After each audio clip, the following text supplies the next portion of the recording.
We sit here just over a month until release during a dev cycle that has been difficult to say the least.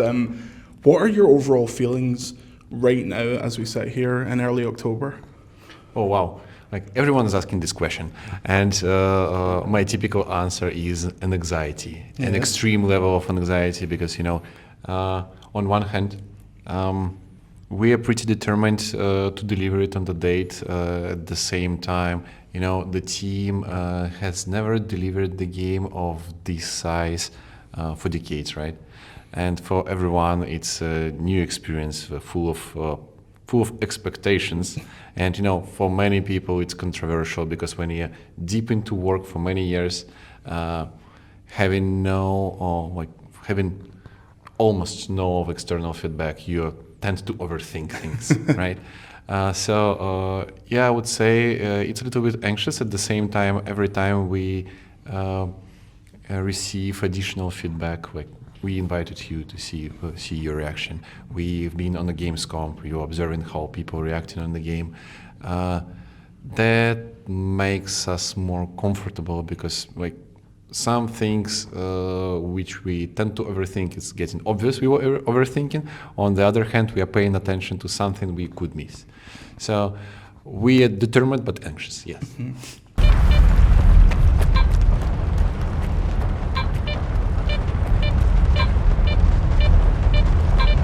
Currently, when we're working on the game, we think that keeping this level of gameplay, if we are not treating the players as a kids who needs constant guidance, we are leaving them the opportunity to figure out what the rules of this world. It's something that actually reflects the zone and the essence of the zone better than anything else, because no one in the zone will explain you that you need to use special artifacts to prevent you from dying of the radiation, right? Because who cares? Yeah. Right? That's the zone. No one care about you. It's a dangerous place, and if we would be leading the players through this experience, they won't get it themselves. They won't feel the zone as it should be. So, in our case, I would say we make it on purpose, and I can say for the other games for sure. Was there any trade-offs where some things you thought this is a little bit too video gamey to stay in? This doesn't really fit with the tone that you're trying to deliver. No, obviously, constantly, because when you're developing the game, you're working a lot with the references, and sometimes things that could be. Could work for some purposes. Let's say for the player guidance, you can leave the marks so players will always know that this is the golden path. You're following this way. You're getting the fastest route. We need to rethink every time the level of I'm missing the word obviousness. The level of how it's obvious to the players from the perspective, actually, will they learn anything from it, right? And at the same time, we had several clashes on some simple things like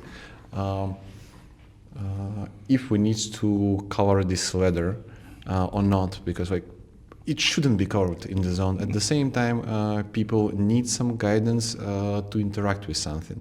So we all the time facing these kind of challenges. We have an internal talks. In the end of the day, only play tests and only reaction of the players show us what's got to be the way. Sometimes it makes some players upset. At the same time, we know that many things that might be perceived by the players as okay, they didn't do this highlighting. Why? Because you need to learn it yourself. So yeah, it's always challenging, and in the end of the day, the solution is always to play test it and see who was right in the end. In practice, we have the the skeleton of the main story. We are building the side stories around it. We are building the open world stories in between. And at the same time, there is a huge thing that provides additional experience to the player and tries to guide him between all of these events, which is alive. Because it could happen in any moment, but we are trying to find the right moment to show to the player the right alive event. So it will either amplify player's experience or push him back to, fulfill your needs if you're just like overextending into the zone. I wanted to talk about the tone of the game from a narrative perspective, because it's a game that can, from what I've played, this is the second time I've played it now, it can vacillate between being very scary, very intense when you only have a limited amount of ammo, but it can also be quite funny, quite light-hearted. The dialogue is like very entertaining. How do you strike the balance between that tone, and do you think that's integral to the type of game it is? I wouldn't say that we are relying here on what we want to do as the game, right? But we are mostly trying to think like what you as a person would experience within the zone. Because let's say people who are coming to the exclusion zone in Chernobyl, they find it both scary and beautiful at the same time. So we are designing the game that, depending on many circumstances, it could be perceived as scary or beautiful. If the weather is changing and you see the sun is rising, you may see that the place you've been in before, a forest where you could meet the bloodsucker accidentally, is actually full of beautiful flowers, and it's not that scary as it was before, until the moment you hear the footsteps behind your back. So having this kind of a roller coaster between you see it beautiful, you see it scary, like that's what makes the zone, and that's what we were trying to achieve. I wanted to touch on that because it's a very graphically impressive game. I was walking around in kind of the early morning time in the game, and it's very beautiful. Almost looks it's like a walking simulator or something like that. When you're just walking through the field, and then suddenly you see a hut and there's a body there. All the bodies I've came across so far have been named. Is that intentionality to give the sense of all these people had existed in the zone, and they're not just nameless bodies at that point? In the zone, you typically, you can survive just like that. You can just walk in and walk out. Many people who are living in there, they join in some factions. They either stalkers, bandits, and so on. And the community of the zone is rather small, like comparing to big cities, right? So people know each other, and when we are showing the name of the person, like you can see that it's not just a random person. It's someone who had the story, someone who had his desires and who had his affiliation to some factions. So it feels more natural. Additionally, you could find the PDA on this body, and you can find some additional details to find out what was happening. So yeah, like adding the names is something that makes the game more personal in terms of the story you see around. And just on that, when adding the PDAs and things like that to bodies you find, how do you make it feel naturalistic, so it's not kind of a cliche of someone giving their final thoughts or something like that? It doesn't break the immersion of the game. Oh, there are many things, there is not just like silver bullet, we do it this way, and there's the thing, so next titles like everyone is using now. In practice, that's the composition of many things. It's about time, it's about place, it's about the essence. So time and place, it's about when you're finding it, place, it's in what kind of circumstances you find it. So environment storytelling is an important thing here. Yet you have noticed the part of the names. That's one of the intentional design things which are adding to their stories. So I can't name a silver bullet. It's about the writing you're putting in, and it's about the tiny details which are surrounding these events. And you can almost see in the game the elements that if another company was making this title would have been modernized, such as like, I don't know, more indication of hit markers when you shoot things or when you're being shot. How important was it to stay so close to the original vision, and has that wavered at all during the development? Well, that was one of the key pillars, I would say, because this game is known as something that survived through years thanks to modders and PC community. So we can just give up and say, yes, okay, so we have now a huge audience, so let's forget it was a hardcore shooter. No, we have to respect it. And the game is built around the fact that Zone is an easy place. That's why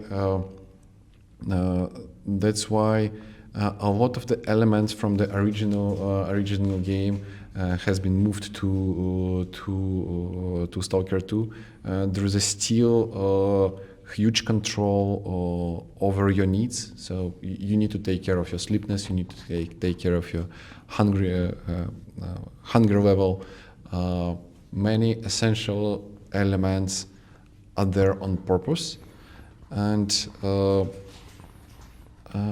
that's mostly because we were thinking that we can't modify it heavily, otherwise it won't be the Stalker 2, it would be some other game.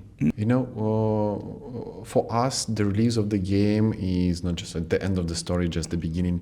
So after the release, we will be closely observing the reaction of all of the parts of the audience and see what we could do to satisfy most of them. Like, we can't satisfy all of them, obviously. Most of them without losing the original identity of the game. So obviously for more casual players, we are going to have easy mode. So if you're not the guy who wants to be constantly challenged and watching your step at every moment, you may just launch the easy mode, enjoy the story, and enjoy the beautiful beautiness of the zone. Have some kind of a challenge. So we try to make it accessible. At the same time, like if you're a hardcore player, like that's the game for you. And do you think this might spark a renaissance in the genre of hardcore shooters? I hope, being a spark of something is always, like you could just hope for that. Yeah.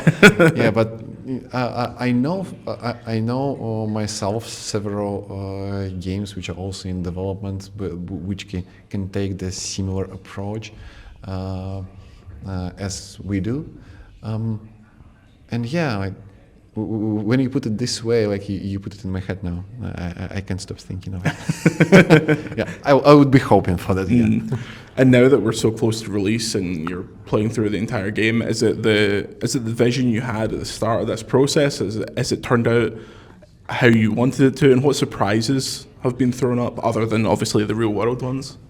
Oh, you mean I would say that the real world circumstances they change more than you think, because like with every challenge we had from the real life, we always had to adapt some things. Let's say like even a year ago when we had the fire, it not just like when we had a fire in the office, it's not just unified us once again, but changed the direction of some things, because it allowed us to rethink what we should do, what we shouldn't, and actually give up on some ideas and amplify the others. So I can't, I can disclose details on the design and design decisions, because it's something for the future talks. At the same time, like everything was happening around was slightly changing what's in the game. Let's say, okay, one of the stories I can tell actually. We in the original game we had a well-known arena where you could fight the other stalkers or people from the other factions on this arena. And when we had a fire, we had to restore all of the work we had before. And arena was about to be cut, because we couldn't pull it out of our repository. Like, we tried over and over again. Like, we almost said, okay, so it's cut. And one of our developers, he spent a few additional nights cherry picking himself every file to bring it back, revive, and yeah, it's got to be in there. So, we shouldn't underestimate the real life implications on the game development. We are going to launch mod support. I can say if we would be able to make it on the day 0, but it's planned for one of our first patches, and we are heavily relying on mod community. We already have several connections and requests from the people who are working on Stalker 1 to do some stuff with us, right? So yeah, mod community is still our target. We will do our best to satisfy their needs as soon as we are done with the base game, and we can shift our focus to make it better and better with the modders.